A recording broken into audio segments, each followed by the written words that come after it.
प्रवचन निर्देशिका के पूरे हुए हैं। आज चौथे चैप्टर में हम प्रवेश कर रहे हैं। तो इस अध्याय का नाम है व्यवहार नए निश्चय नए।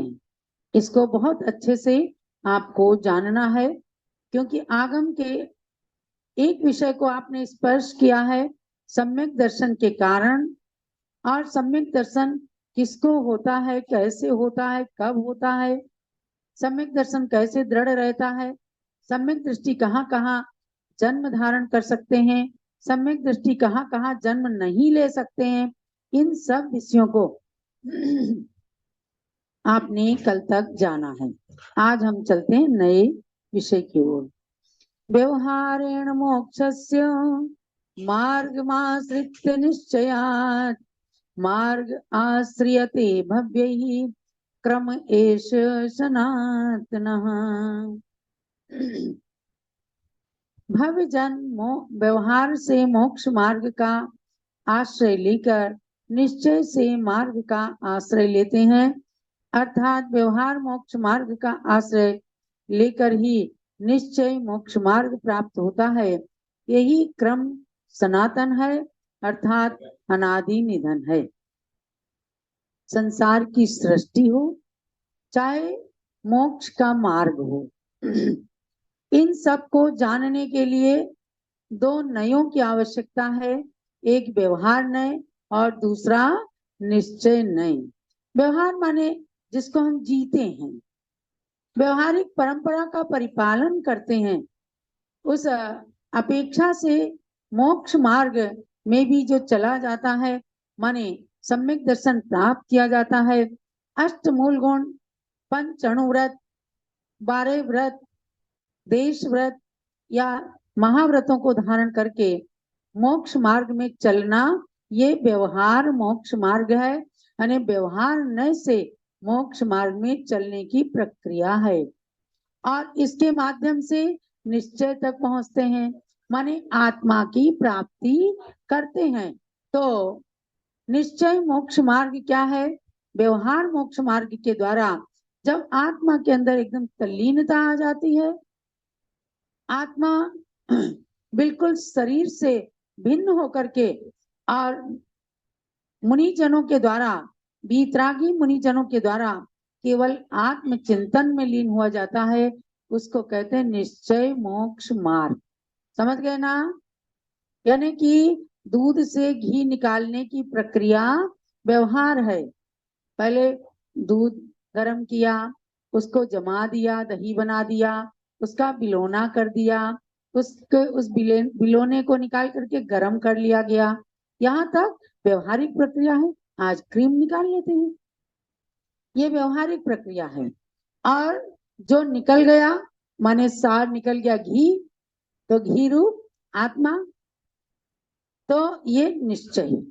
यानी लक्ष्य की प्राप्ति निश्चय है और उसका साधन जो है वह व्यवहार है। तो इसी बात को बताने के लिए व्यवहार नए और निश्चय नए, इन दोनों चीजों को इस प्रकरण के अंदर, इस अध्याय के अंदर बताया जाएगा। प्रत्येक वस्तु अनंत धर्मात्मक है, उनमें से एक एक धर्म को कहने वाले नए होते हैं। वर्तमान में निश्चय और व्यवहार नयों का विषय एक चर्चा का विषय बना हुआ है। ये नए वस्तु के स्वरूप का ज्ञान कराने में साधन होते हैं। इनका निर्दोष लक्षण क्या है, इन दोनों में कौन सा नय सत्य है और कौन सा नय असत्य है, अथवा दोनों ही सत्य हैं क्या, इत्यादि विषयों पर प्रकाश डाला जा रहा है। तो हम क्या पाएंगे इसको पढ़कर अंत में, कि दोनों ही नए सच्चे हैं जब एक दूसरे की अपेक्षा करते हैं। देखो, व्यवहार से आप अपने ऊपर घटित कीजिए, आप किसी के पुत्र हैं, किसी के पिता हैं, किसी के पति हैं और किसी के चाचा मामा वगैरह हैं। तो ये क्या है? ये व्यवहार है। लेकिन आपके अंदर छिपा हुआ जो जीवात्मा है वह निश्चय है। निश्चय नहीं कहता है कि तू ना पिता है, ना पुत्र है, ना मनुष्य है, ना नारकी है, न त्रियंश है न देवता है, तू एक भगवान आत्मा है, ये निश्चय नहीं कहता है। तो इन चीजों को बतलाने के लिए व्यवहार नय और निश्चय नय इनका कथन किया जाता है। हुआ ये है कि व्यवहार और निश्चय के अंतर को ना समझ करके बहुत सारे लोगों ने समय सार का अध्ययन करना शुरू कर दिया और समय सार का अध्ययन करने से वे एकांगी बन गए। उन्होंने सोचा कि हमारा आत्मा भी भगवान आत्मा है, लेकिन समझना है कि वो निश्चय से भगवान आत्मा है। आज तो आप अपने को भगवान मान के पूजने नहीं लग जाएंगे ना। आज हम मनुष्य गति में हैं, इसलिए व्यवहार नय को भी मानना पड़ेगा। और व्यवहार नय से नर नारक आदि पर्याय हैं और निश्चय नय से हर एक जीव के अंदर छिपा आत्मा भगवान आत्मा है। एक इंद्रिय जीव भी भगवान आत्मा है और आप और हम सब भगवान आत्मा हैं। तो इन चीजों को, दोनों नयों को समझने के लिए जिन्होंने एक पक्ष को लेकर अपने को भगवान आत्मा समझ लिया, वो बेचारे भटक गए। उन्होंने मुनियों को कोई, संतों को कोई महत्व नहीं दिया, भगवान को कोई महत्व नहीं दिया और अपनी आत्मा को भगवान मान करके सबका अनादर करने लग गए। तो पत्थर की नाव के समान आप डूबे पांड्या ले डूबे जजमान, है ना। पत्थर की नाव पर कोई बैठेगा तो क्या नाव भी डूबेगी और बैठने वाला भी डूब जाएगा। तो इस प्रकार से अगर कोई एकांगी बन जाते हैं तो उनको निश्चयाभासी कहा गया। आप असली निश्चय को नहीं जान पाए हो, निश्चय का आभास करके आप भटक गए हो। कई लोगों को हमने देखा है कि समय सार को बगल में दबा करके और सो गए। अरे समय सार कितना ऊंचा ग्रंथ है, समय सार को तो माथे पर लगाना, बगल में दबाने की चीज नहीं है।